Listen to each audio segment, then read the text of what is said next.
как настроение, что нашли, как успехи? Море всякого мусора, стекла, пластика.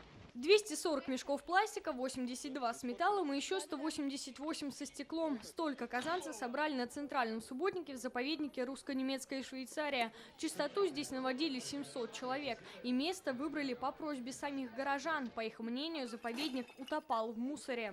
Самое главное, помогаем природе. Вот что самое главное. Даже стеклянные стаканчики нашли сегодня. Ну, это джекпот у нас такой. Вот. Ну, из интересного санки нашли, почти сгнившие, ржавые.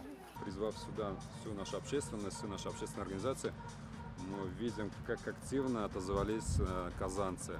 Это говорит о том, что все те, кто сегодня здесь с нами вместе, им не безразлична судьба экологии, в целом особо охраняемой природной территории. Наводить чистоту в городе перед Днем весны и труда – добрая традиция. Началась она с первого всероссийского субботника в Москве. Именно здесь Владимир Ленин нес историческое бревно. В порядок привели Портовую улицу и береговую зону на Халикова. 350 казанцев за 2 часа собрали 500 мешков мусора. В этом им помог известный экоблогер Чистомен. На субботник приехал Артур Матис-Сиразеев. Его блог о борьбе с мусором. Очень много людей пришло, хотя, несмотря на то, что сегодня раннее субботнее утро, все должны спать, но люди все равно вышли поубирать свой город.